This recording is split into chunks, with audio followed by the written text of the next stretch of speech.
Welcome to the Reddit Chronicles. Today we are reading from Am I the Jerk? Our first post is by I Want My Pink House. Am I the jerk for not waiting to redecorate, even if it upsets my trans cousin? I, F20, currently live in the house left to me by my paternal grandmother. Since moving in at 18, I have wanted to change the decor pretty dramatically. My grandmother was a very coastal grandmother, and the entire house reflects that. The main color palette is white, navy, and some hints of other dark colors. I want to change it into bright pinks, oranges, and yellows. For my birthday in May, my dad surprised me by hiring an interior decorator and gave me a pretty large budget, so it basically became a renovation too. We have slowly been working together to create ideas for the whole house, and on Friday, she finally came with paint, wallpaper, and fabric swatches. She pinned all the fabric swatches to the correct pieces. The living room has a conversion pit that we are upholstering, plus painted the wall to pick the right color for the wallpaper. My maternal cousin, female to male 23, and boyfriend M19 are both currently living with me. My boyfriend knows of my renovations and told me that I own the house, so he just wants me to do what I like. My cousin lives on the opposite side of the house and uses a bar as their kitchen, so I rarely see him. Well, yesterday he came into the kitchen and asked about the redecorating. As he can see stuff in the bar and bathroom, I explained what I was doing.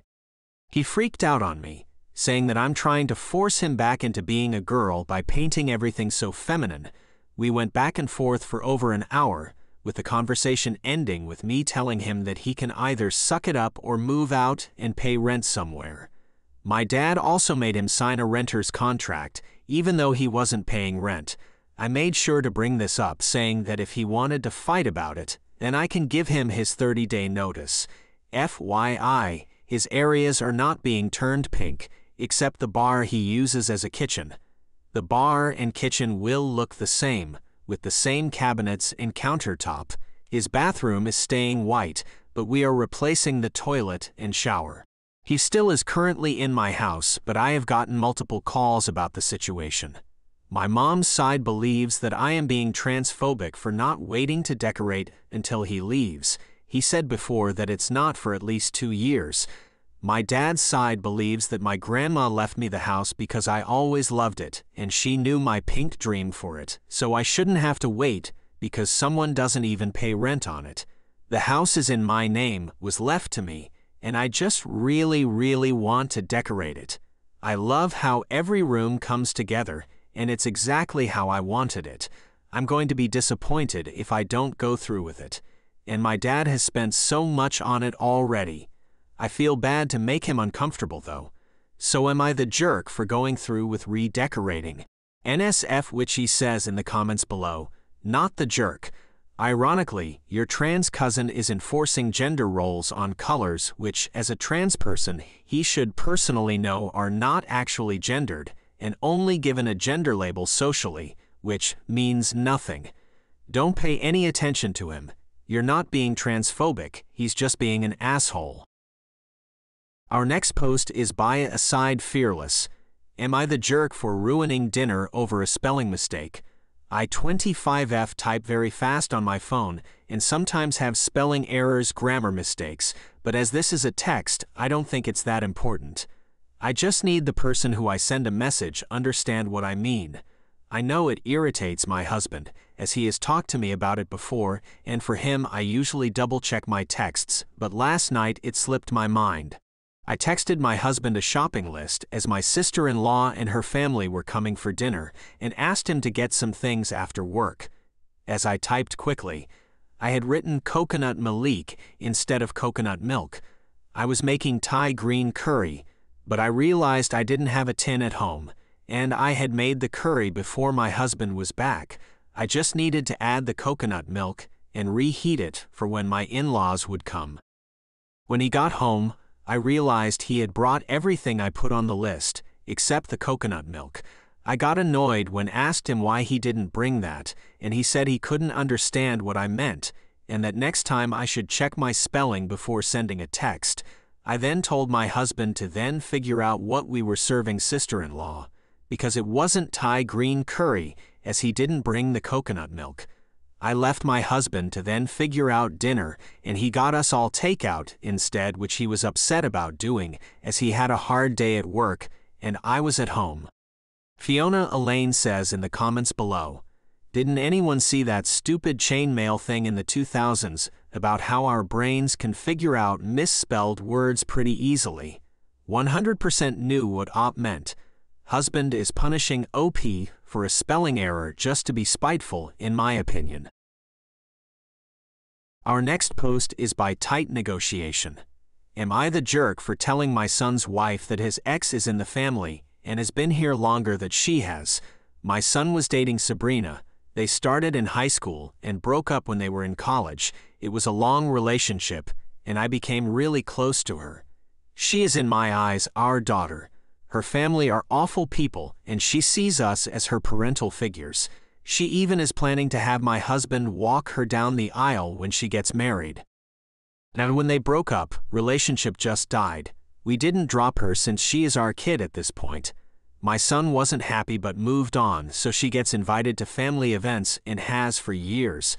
My son, now 27, is married to Bethany, and she is a nice person. We never clicked, we don't have much in common, and they live 2 hours away, so it's hard to plan stuff to get to know her more. Really, I'm sure it will grow in time. Now we had a picnic, and all the family members were invited. So Sabrina was there as normal, and I thought the night was nice. Bethany come up to me at the end of the night and expressed that she is uncomfortable with her husband ex being everywhere, and if I couldn't invite her for family stuff. I told her no, and that Sabrina is part of the family and has been part of the family longer than she has. If there is an actually valid reason like her being rude, then I would consider it, but she has done nothing. She left, and my son has called me an asshole for picking her over my now real family. Am I the jerk? My husband thinks she is crazy, but I know we can be biased. Edit. I will make this clear, she may not be my kid by blood, but everything else she is my daughter, and has been for about 10 years.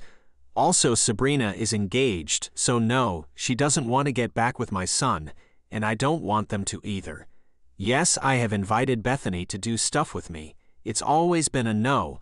I won't disown Sabrina by disinviting her to family events, because I will be saying I don't see her as family if I disinvite her to family events she has gone to for about 10 years.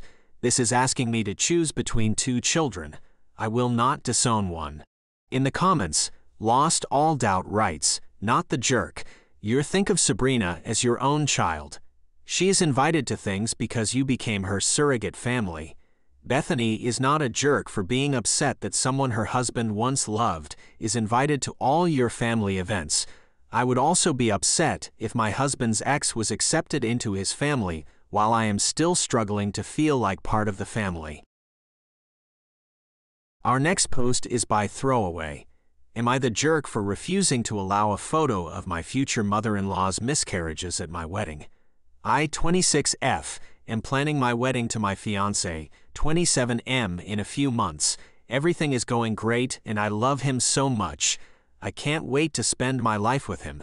He loves my family, and I, for the most part, love his. A bit of background. Fiancé has a much older brother.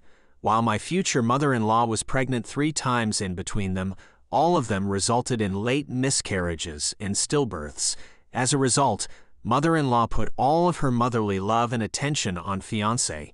He had never tried a fruit or vegetable before I met him because his parents never made him when he was young, and he had grown up assuming they were gross. I got him to try some, and he loves them now. As we were planning our guest list, we consulted our families about which and how many relatives we should invite. Future mother-in-law asked that we invite fiancé's dead brother and sisters. When we asked what she meant, she wanted us to put up a framed photo of the dead babies in the pews at our wedding ceremony and then save them seats at our reception. I was horrified. First of all, we are trying to have a fairly small wedding to start with, and a beautiful, intimate venue. We can only have seats for 30 to 50 people, and I would like these places to be for our friends and family, not people who have never met either of us because they are dead. Fiancé agrees that 3 of 50 seats reserved for dead people is too many. He suggested we compromise and just let mother-in-law put up all 3 photos in one seat. Personally, I think it's gross and weird to include any of them. We're starting our lives together. We want to have a family, and it almost seems like a bad omen, but it means a lot to her, and it's a fairly small ask. Fiancé's parents are paying for 75% of our wedding, and this is the only request she's had. So am I the jerk for still refusing? Thank you for listening to the Reddit Chronicles. Follow for more content.